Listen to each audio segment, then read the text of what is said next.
Federation of West Bengal truck operators অ্যাসোসিয়েশনের উদ্যোগে ৭২ ঘন্টা ধর্মঘটে ডাক দেওয়া হয়েছে। কোচবিহারের সান্তফা দাবির ভিত্তিতে ১১ থেকে ১৩ সেপ্টেম্বর চলবে এই ধর্মঘট। সকালে পরিবহন মালিকদের এই সংগঠনের পক্ষ থেকে অনুরোধ করা হয়েছে যাতে ব্যবসার স্বার্থে তারা পরিবহন ধর্মঘটে সামিল হন। North Bengal interstate truck owners and operators welfare সোসাইটির পক্ষ থেকে কোচবিহার তুফানগঞ্জ রোডে এদিন জমায়েত করেন সংগঠনের সদস্যরা। বন্ধকে সফল করতে তারা আলোচনা করেছেন ওভারলোডিং বন্ধ করা, পুলিশ এবং সিভিক ভলেন্টিয়ারদের অত্যাচার বন্ধ করা সহ একাধিক দাবি সংগঠনের।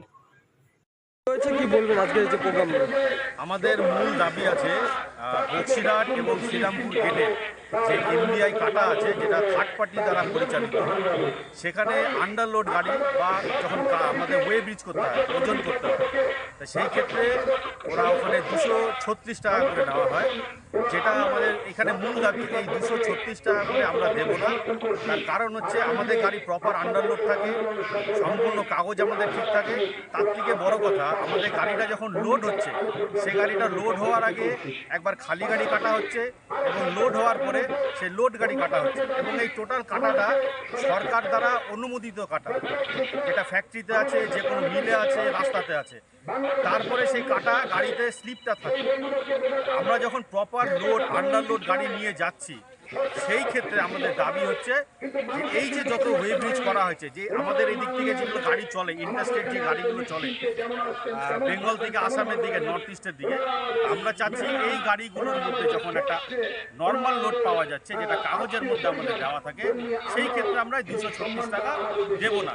তার মধ্যে আর একটা গণ্ডগোল হয়, যখন এই 236 টাকা দেওয়ার ব্যাপারটা থাকে, ম্যাক্সিমাম সময় ড্রাইভারের কাছে খুচরো টাকা থাকে না। ওরা কাউন্টারে গিয়ে যখন টাকাটা দিচ্ছে, ওরা 236 টাকার জায়গায় কোনো সময় 240 টাকা, কোনো সময় 250 টাকা নিয়ে যাচ্ছে। আমাদের কথা হচ্ছে, যখন আপনি একটা নির্ধারিত মূল আপনি দাবি ওখানে রেখেছেন 236 টাকা, সেই জায়গায় যখন 240 টাকা আপনি নিয়ে নিচ্ছেন, সেই 4 টাকাটা কোথায় যাচ্ছে বা সেই 15 টাকাটা কোথায় যাচ্ছে, এখানেও একটা আমাদের প্রশ্ন চিহ্ন আছে। এই জন্য আমরা চাই এই টোটাল যে আমাদের আন্ডারলোড গাড়িগুলো চলে, এই টোটাল গাড়িগুলোর থেকে কোনো রকম ওয়ে ব্রিজের যে টাকাটা আছে 236 টাকা আমরা দেবো না। এটা আমাদের কাছে সরকারের কাছে মূল দাবি। আর দ্বিতীয় দাবিটা হচ্ছে বাসে। আজকের দিন আপনারা দেখবেন বাসে প্রচুর মাল যায়। বাসে একটা আলাদাভাবে একটা পেট তৈরি করা আছে, সবাই বলে এটাকে একটা আন্ডারগ্রাউন্ড কাউন্টার, সেখানে বিভিন্ন রকমের মাল চলে যাচ্ছে। দুটো বাস মিলে একটা ট্রাকের মাল চলে যাচ্ছে। এই মালটা আমরা ট্রাকে নিতে পারছি না, এটা আমাদের জন্য লস আছে।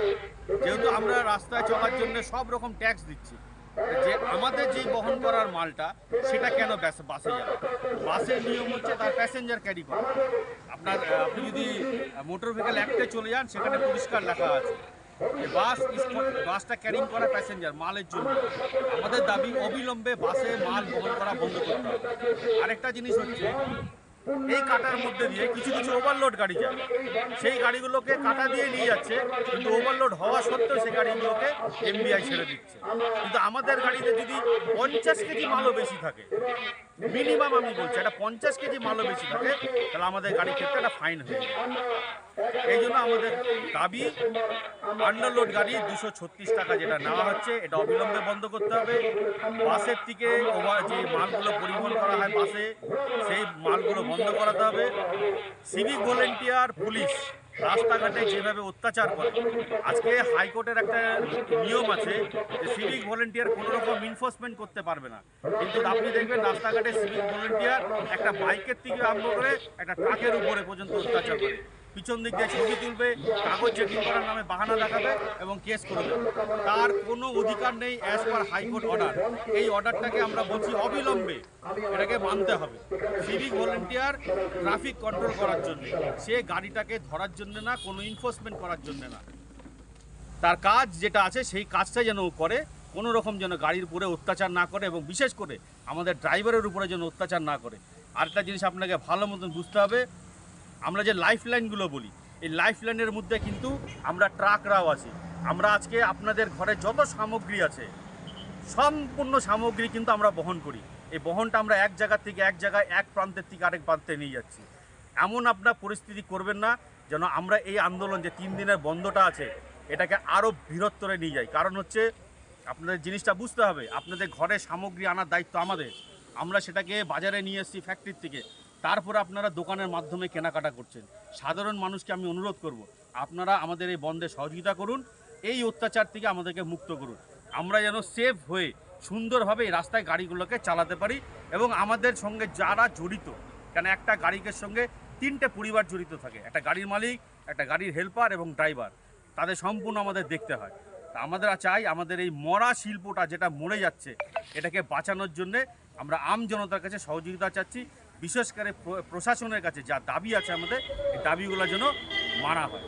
আপনার